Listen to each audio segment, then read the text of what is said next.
Hello everyone, it's Mr. Smith again this week, and I'm going to introduce your task, which is to enter the Great Escape competition. As you can see on the screen, great prizes to be won. How exciting! And there is a link there at the bottom. So basically this is a competition that's run by the UEA. The UEA is the University of East Anglia, which is based in Norwich, and each year they have a Fly Festival, which is the festival of literature for young people and your young people. Last year there was a trip for the current year 11, or the year 11 that's left, and they went to a few events at the Fly Festival. It was pretty cool, and yeah, we're going to be entering a competition for English. Okay, so this is a video which I'm not going to play because it won't work particularly well on here, but you can use the link and they talk through and give you some advice. It's also on the website link which you saw earlier. If you're watching this on PowerPoint or listening to me on PowerPoint, you'll be able to play it. It just won't work very well on the video. But basically it's about the Great Escape. So someone or something has been stuck, trapped or imprisoned, but they're finally making their bid for freedom. It's up to you who or what they are and where they've been trapped. Is it a daring adventure or a tale of courage, hope or sadness? It's your choice. Okay, so it's all about an escape. Someone's trapped somehow, somewhere, and it's completely up to you what they're doing to get out of this situation. So you can submit your story in one of four ways: 20 lines of a poem, a 500 word of prose, which is basically a short story, 4 comic book panels within an A4 page, and 300 words of script or spoken words. And you can win prizes. The top prize is a Kindle e-reader. First and second runner-up, £30 voucher, very nice. And prizes will be awarded in 3 age categories, and as you can see you'll be fitting into one of those categories: 10 to 11, 12 to 13 or 14 to 16. And there are full details on the poster, which would be on Show My Homework and sent out by your teacher as well. So basically you've got 4 task options and you just have to choose one of the following options. If you look at the top, I've just put the overview of what the task is, and I'm going to just briefly talk through the different options of how you can submit. So you only do one of these, you don't do all 4, you will only be able to submit one. Now, 20 lines of a poem. If you fancy writing a poem, poetry is something you're really passionate about and would like to have a go at writing a poem, then by all means. Remember, a poem doesn't have to rhyme. You can be creative with the poetry. Now, if you're an artist, 4 comic book panels might be something that interests you. So on an A4 page, split it up into 4, and you can portray your escape with some little bit of text as well, and submit it that way. Next, 300 words of script, spoken words. Now, last week, or the week before last, you had a task which was to look at Noughts and Crosses from Mrs. Russell, which is really good play, Noughts and Crosses.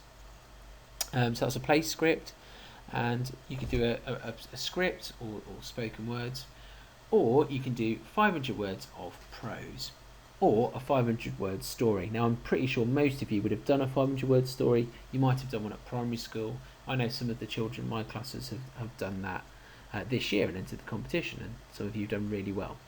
So you can choose any of those 4 options. Now I'm going to go through 500 words of prose with you, just so if you're a bit stuck, you've got something you could work on.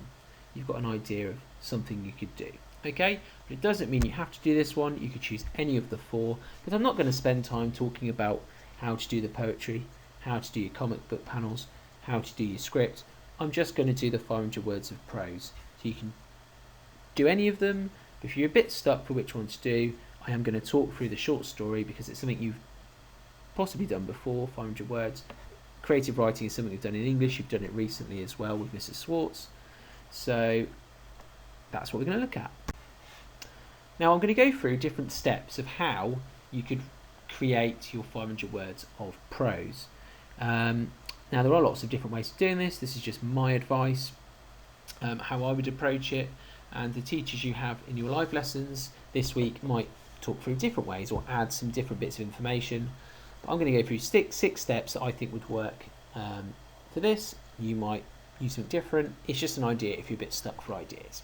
So step 1 is ideas. So try and spend 5 to 10 minutes thinking of as many ideas as possible linked to the task. And then tick the ideas you like and decide on one. Now remember, this is a competition, so I'm giving a couple of ideas but not loads, because I don't want to give you all the ideas. You need to create them yourself. As you can see, someone or something has been stuck, trapped or imprisoned. They're finally making their bid for freedom. I've chosen just 2 ideas. One, prisoner of war, quite a standard idea of someone being trapped and making their escape. Historians out there might want to do something along those lines. And then something that's a bit closer to home, a toddler escaping out of a cot or a high chair or something like that. Now, as I put, tick the ideas you like and decide on one. I've only got 2 ideas. I like both of them. And the one I'm going to choose is the toddler out of a cot high chair. So I'll just put a little star next to that, and that's the idea I'm going to write my story on. So step 1, get some ideas down.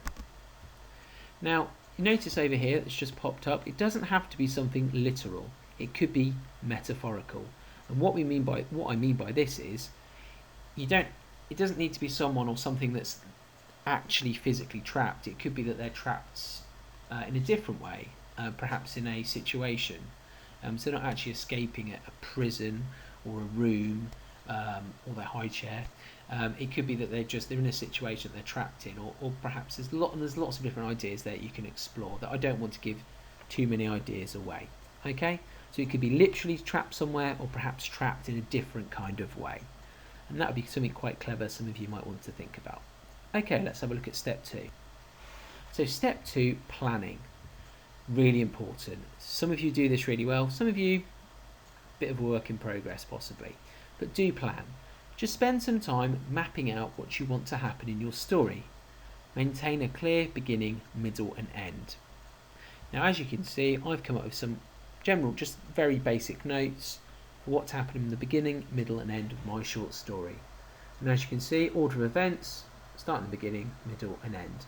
Now through primary school and perhaps at high school with different teachers, you might have seen there's lots of different ways how you can structure stories. You can have mountains and building up to things, coming down. I just think beginning, middle and end is quite straightforward. Okay, so for my story, the beginning of my story, I'm going to have a prisoner sat in their cell eyeing up an opportunity to escape once the door is open. The middle of my story is the prisoner finds an imaginative way to escape their cell. Not really decided on that. I don't really want to put too much in here because it's my plan. But and also I don't want to give too many ideas away to you guys. But I could then come up with that idea and jot that down next to that as well. And in the end, the prisoner gets out of their cell, but they don't know what to do next, where to turn, because they clearly hadn't thought of their plan. And it turns out that it's a toddler escaping its room/playroom. So I've twisted my original idea, which was a cot high chair, and changed it into a room playroom. So as I write through, in my mind, I'm going to try and create a character that seems like a prisoner, so the reader thinks it's a prisoner, and at the end I'm going to have a twist, and it's actually just a toddler escaping their room, and maybe their parent comes and picks it up. Now at the bottom I've got some things you can consider when you plan your story. So things like twists in your story. As you can see, I've just talked through the twist in my story. Now clues to give the reader, so you can perhaps give them some subtle clues. If they were to read it back, they might be like, oh yeah, that makes sense now. So I might have the prisoner sat there like gazing out, maybe just describe perhaps like a little bit of dribble or saliva was just rolling down their chin or something like that, which you might think, oh, they're a bit of a strange, dangerous prisoner, but actually it's just because they're a toddler. So it may be a clue to give the reader, but doesn't give it away straight away. Withhold some information, so don't give all the information out at the start. In this case, I've not told the reader what my character is, a toddler. And then consider writing in a different voice, time period, or creature as a different creature. So a different voice, I'm not a toddler.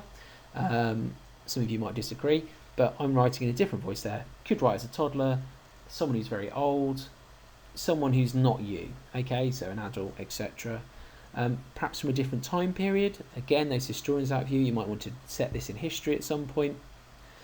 And creature doesn't have to be human, okay, could be an animal, a bird, whatever.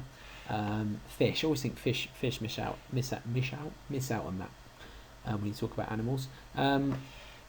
And you might want to do something similar to my idea, that you perhaps don't reveal that it is a creature until the end. That might be a way of withholding some information as well. So that's step 2, planning. Let's have a look at step 3. Now step 3 is structure. Now as you can see from my notes, you don't always need to follow the chronological order of events. Those historians out there, again, you'll know the chronological order of events is just time order. So what I'm going to do is I'm actually going to start in the middle end when my toddler prisoner is panicking as what to do next. So remember from my order of events, towards the end of my story, my prisoners got out of their cell, but they don't know where to turn to next. So I'm going to start off my story at that point, so where my character is panicking what to do next. I can perhaps mention that I've just escaped. What do I do now? I've managed to finally get out of this horrible, cell environment. What do I do next? Have that as a flashback. I then come back to the beginning of my story, perhaps saying it all started when, and then I can talk about the beginning, which is just looking up, eyeing an opportunity to escape, perhaps explaining the desire to escape, want to get out there, whatever. The middle of my story, again, it's finding that imaginative way to escape the cell. It could be perhaps creating a distraction. Then I can perhaps come back to my bit where I'm panicking about what to do next, and then kind of finish off at the end of my story with the big reveal that it's a toddler, and perhaps they're getting collected by their parent. So that's how I'm going to structure my story, or how I would structure my story, just playing around with the order of events. Start with some action, with a flashback, go back to the beginning, middle, and the end. Okay, and as you can see at the side, I've numbered, just put a number next to my structure so I know what order I'm going to write in. You might not want to do that. You might want to go for a traditional beginning, middle, and end. This is just something that I'm putting out there that you might want to think about. Okay, let's have a look at step 4. So step 4. Now, you don't want to just then start to write. You just want to kind of in your head think about what you want to do and things to consider. So I'm going to give you some tips, and this will look familiar to those of you when we did story writing. I think that was Miss Ballard's lesson quite a while ago, and she gave you some tips there, so these will look familiar. So hook your reader in at the start through either action or creating questions for the reader. There's other ways you can hook the reader in, but they're two of the main ways. So it's something that drags in the reader from the start. Thinking about my example, I'm going to have a panicking character. So the reader's thinking, well, why are they panicking? Who are they? There's some action going on. Maybe, they nearly get caught. Something like that I could introduce at the start. Now, avoid using any or too much dialogue. It's only a 500-word story. Really try and avoid too much dialogue. The reason for this is it can take a lot out of your story in terms of the detail and the events that you put in. Also, dialogue's always a bit tricky to punctuate, and there's certain rules you have to remember, and you can just avoid that by not using it too much. Okay. Number 3, consider interesting word choices and varied punctuation as you go, but don't force this. Okay, obviously at school we always talk about try to use a variety of punctuation, but don't try and fit punctuation or words in your story if they don't really fit in naturally. Okay, by all means try and get a variety of punctuation, do try and get interesting word choices, but make sure they fit with your story. Include some twists for the reader, so it's not as they think it's going to happen. There's a twist, something different happens. Limit your use of characters. So my suggestion is don't use more than 3 main characters ideally. Because if you want to describe your character, that might take some time or words in your story if you're describing them. and you don't want to have to introduce lots of characters. When they in 500 words, what are all these characters going to do realistically in the time you've got? So no more than 3 main characters ideally. Try and keep it simple. So just write about one event and keep it structured. Okay, you don't want to be talking about escaping and waking up in the morning, cleaning your teeth and eating your breakfast, or eating your breakfast then cleaning your teeth, because why would you do it the other way around? And then, I don't know, walking the dog and then going in your car and all of these different things before you even get to the point that you've got to escape from somewhere. Try and keep it simple. Keep it to the action or keep it to one event. It just helps with your structure. Okay, you've only got 500 words. Don't try and do too much jumping around in time and place. Stick to one time, stick to one place, keep it simple. Okay, and enjoy it. It's a competition, you're writing a story, enjoy what you're writing. Try and make it as creative and imaginative as possible, and write, enjoy it. Number 5.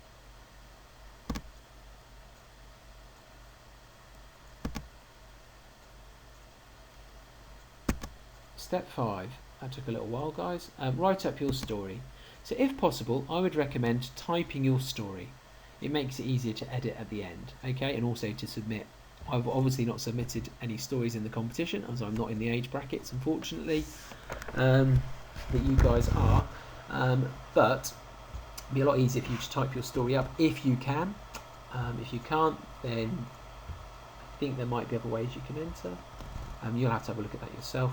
But if you type it, rather than you handwriting it and then having to type it up, I would just recommend type it in one go, and then you can edit, make changes.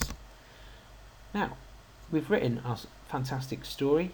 Don't just submit it. This is the most important step. Step 6, edit. Okay?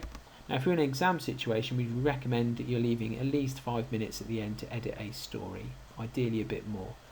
Because it's the most important stage of the whole process, just to make sure that what you're writing makes sense. Are there any changes you need to make? So once you've finished, make sure you spend some time editing, and here are some tips. Tip 1, check it makes sense. Okay, and what I mean by this is you want to make sure the whole story, the whole narrative, the whole 500 words of prose works, it makes sense, it fits nicely, everything you're trying to get across works. It's not you've not got random bits of information in there.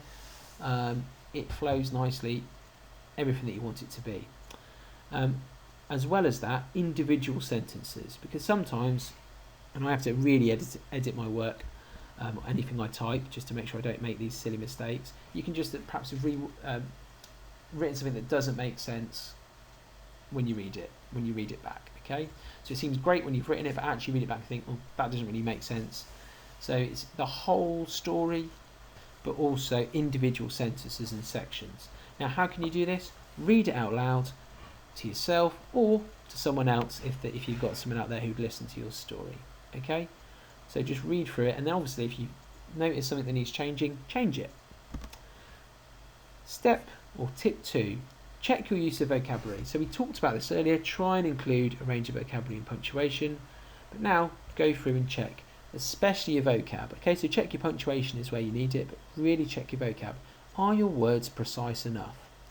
So instead of using running, could you use something different or more precise to the situation?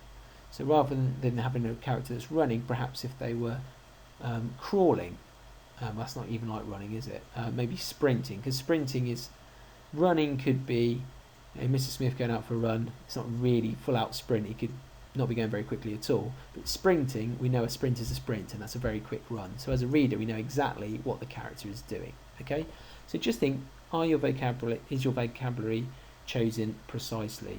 Does it tell the reader kind of exactly how a character is doing something or what is happening? And the final kind of tip when you edit is, obviously it's a 500 word story, you do need to check your word count at the end. So is it less than 500 words? If so, can you add some more detail to make the most of the word count? So don't just chuck random things in. Could you add a little bit of extra description in there? Maybe an extra adjective or adverb here or there. Maybe you could give a bit of a backstory perhaps to one of your characters. Now obviously if you're above 500 words, then you need to think about, what do I need to cut out? What's not really important to my story? Okay, so there are our steps.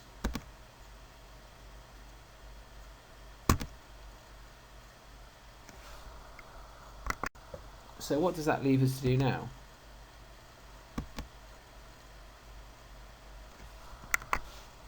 What next? So, as this is for a competition, if you'd like to submit your story, then please follow the instructions on the poster, which is attached to your homework on Show My Homework, or through this website. There's the link there. You can find it through that. And now remember, you don't have to do a story. I've put submit your story, but you could do one of the other 3 options as well. Obviously, I've just talked through the story now. So if you're a bit unsure, you've got some advice on what to do. You could do a different one if you want to. Now, just remember, when you enter the competition, as all competitions do, they need to know you'll need to know some information in case you win. So it does require you to give personal details. So what you need to please do is, before you enter the competition, just check at home that that is okay for you to do before you enter. You need to just give information like your name, what age group you fit into, your email. I would recommend using your school email address, not your personal email address. So it is personal information. Just double check at home that it's okay for you to share that with the UEA. Now, this bit is very important. You do not need to send your teacher your work for this week, because obviously we cannot assist you personally with your writing. That would be unfair and arguably cheating, and we don't want to be accused of that. But in your live lessons this week, your teacher, so whichever teacher you've got, will be offering general advice, so make sure you attend if you can.